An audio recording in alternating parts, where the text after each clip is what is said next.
اعوذ باللہ من الشیطان الرجیم بسم اللہ الرحمن الرحیم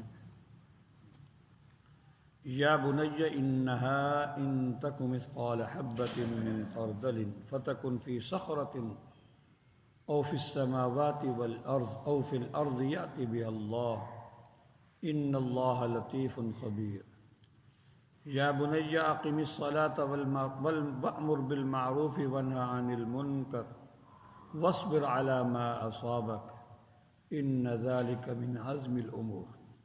سورہ لقمان کی آیت نمبر 16 اور 17 کی میں نے تلاوت کی ہے۔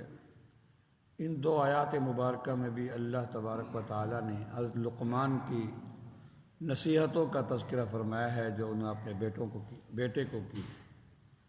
فرماتے ہیں اے میرے بیٹے، انہا تحقیق شان یہ ہے کہ اگر کوئی بھی عمل رائی کے دانے کے برابر ہو اور پھر وہ کسی چٹان اور پتھر کے اندر ہو یا آسمانوں میں ہو یا زمین میں ہو، اللہ اس عمل کو بھی لے کر آئیں گے۔ اس آیت کے اندر اللہ تبارک و تعالیٰ نے حضرت لقمان اللہ تبارک و تعالیٰ کے علم کامل کا تذکرہ فرمایا ہے۔ اللہ کا علم بڑا کامل ہے، اللہ کو ہر چیز کا علم ہے۔ کوئی بھی چیز ہو، چاہے وہ پتھر کے اندر ہو، چاہے وہ چٹانوں میں ہو، چاہے وہ دریا کی گہرائی میں ہو، سمندر کی گہرائی میں ہو، آسمانوں کی بلندیوں میں ہو، زمین کی گہرائی میں ہو، وہ اللہ کے علم میں ہے۔ تو اے انسان، اے مخاطب، تیرا کوئی بھی عمل ہو، چاہے تو وہ عمل کتنا بھی چھپ کر کرے، وہ اللہ کے علم میں ہے۔ کل قیامت کے دن اللہ تبارک و تعالیٰ وہ عمل تیرا ظاہر کریں گے اور تو اس عمل کو حاضر پائے گا۔ من یعمل مثقال ذرۃ خیرا یرہ ومن یعمل مثقال ذرۃ شرا یرہ۔ ذرہ برابر بھی جس نے نیکی کی ہوگی یا برائی کی ہوگی، وہ انسان اس کو ضرور دیکھے گا، وہ سامنے رکھی ہوگی کہ تو نے یہ بھی برائی کی تھی، تو نے یہ بھی نیکی کی تھی۔ فرمایا میرے بیٹے، تحقیق شان یہ ہے کہ اگر کوئی بھی عمل ہو رائی کے دانے کے برابر بھی اور پھر وہ عمل چٹانوں میں ہو، پتھر میں ہو، مطلب یہ ہے کہ تو نے چھپ کر کیا ہو، یا آسمانوں میں ہو یا زمین میں، یأتی بہ اللہ اسے ضرور لے کر آئیں گے، تیرے سامنے حاضر کر دیں گے اور جزا سزا کا عمل ہوگا۔ ان اللہ لطیف خبیر، بے شک اللہ پاک خوب باریک بین اور خوب باخبر ہے۔